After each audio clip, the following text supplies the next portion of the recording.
I'm going to preview the Baylor versus Oklahoma State women's soccer game, which will be played on September 12th at 7 p.m. Central Time on ESPN Plus. There will be live sets as well, and I'm pretty sure Oklahoma State's going to be ranked, but where they'll be ranked, or even if they're not ranked, this still is a solid team that is receiving votes, and I'll definitely put it in the title, and I'll put the outlook on Oklahoma State women's soccer in the description below so y'all can see it.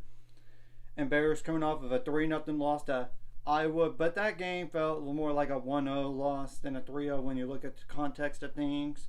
And even Michelle Leonard, the head coach, said as much on Twitter, aka X. So you gotta check out that thread out.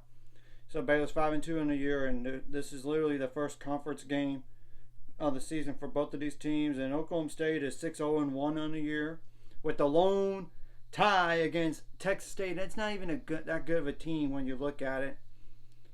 And they have not given up a goal all season long. The only goal they've given up, technically, was in the preseason, in that practice game against Tulsa, where it was 5-1.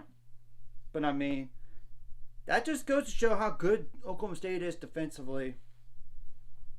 And both teams are coming off of a game on Sunday, so there is no rest advantage. And yes, Baylor has to travel back. Yeah, that's the thing, because they did have to go to Iowa, but Oklahoma State's going to come down to Waco, so it's kind of negates if you think about it. So, and you will tell who has started the majority of the games this year and all that, and what formations have they used in the description below. So obviously Grace Gordon, number 34, started every single game, 5'10" goalie. That's a senior. No goals allowed, but 26 saves. What are some other players? And I know it's not mentioning every single player here. I'm just bored looking at the goal scorers really, and assists, like 2 or more assists too. So London Wilson, number 11, 5'6" midfielder. That's a sophomore, 1 goal and 10 shots attempted and 3 assists. There's Ascaria Pineda, number 13, 5'9" midfielder. That's a junior, 2 goals and 24 shots attempted and 2 assists. There's Reagan Morris, number 17, 5'7" forward. That's a freshman, 10 shots attempted and 2 assists. I know she's not started a lot, but still notable. The next player is like Logan Hessler,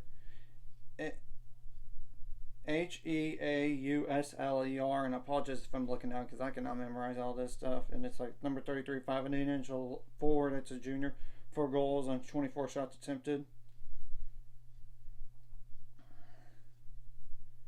And there's actually a player off the bench, and Ray Nicole, or Nicole, or Nicole. Apologize if I butchered that. Number 12, 5'4" midfielder, /4. That's a senior, 3 goals on 9 shots attempted.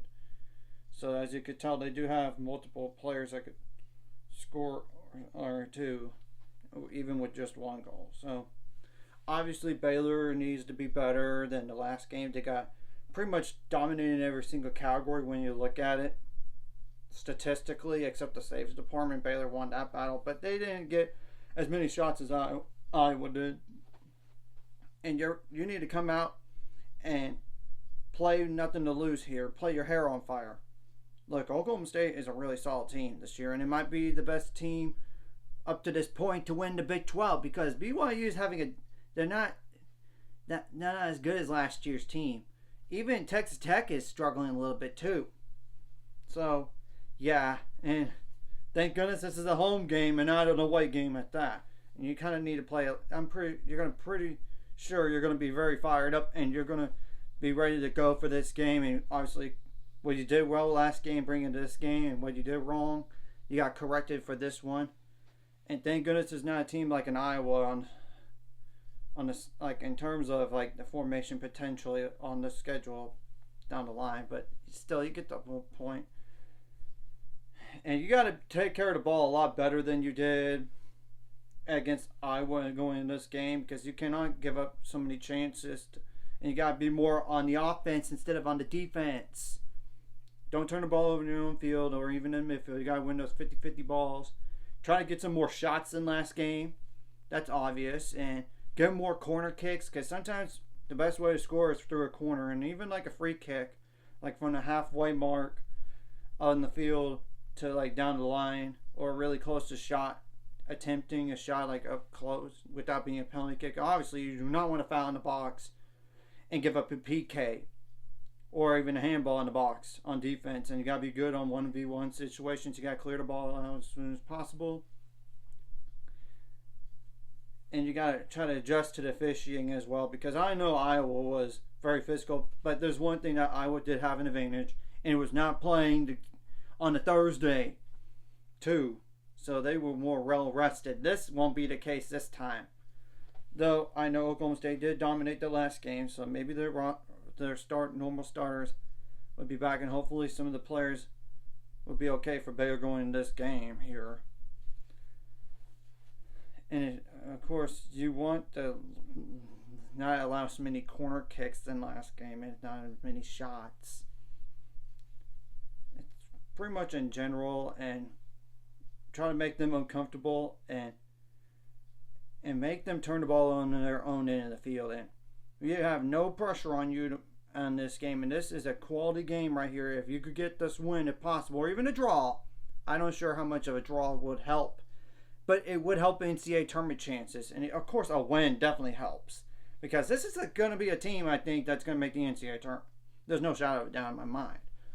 And you're 5-2 going in this, and that's what Michelle Leonard did say on the coach's show, that their plan was to be at least 5-2 prior to this conference slate here for the majority of it. And yes, they have another one, and it'll only last one right after this upcoming game, but I'll get to that when I need to. But that's besides the point. You got to come out with energy. You got to show them that you're not going to get back down to them. Of course, you don't want a yellow card or a red card in all this. If the opponent does, they do. But you got to adjust to the officiating as well, especially the style of play, what they allow and everything. I mean, that's the truth.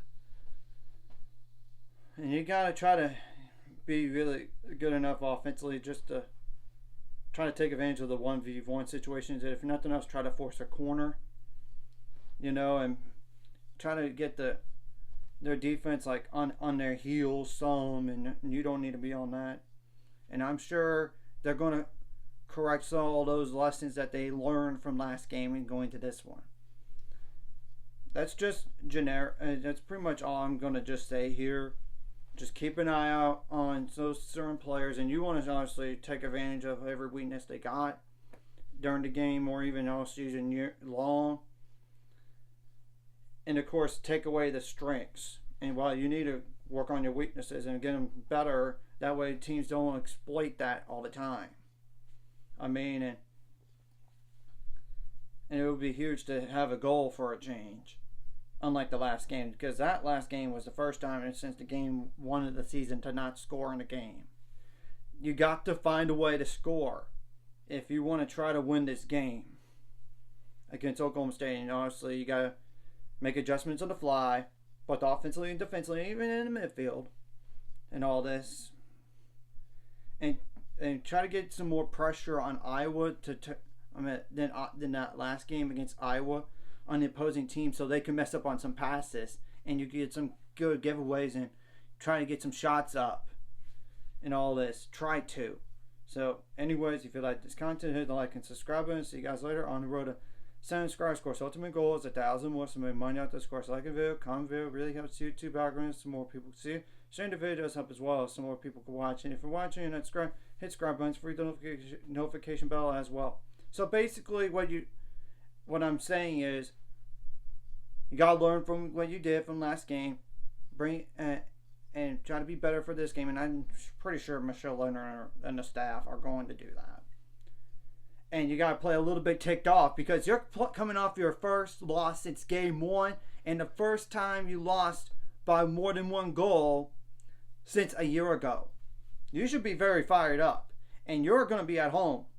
So, and don't let them think, and don't be intimidated by them either.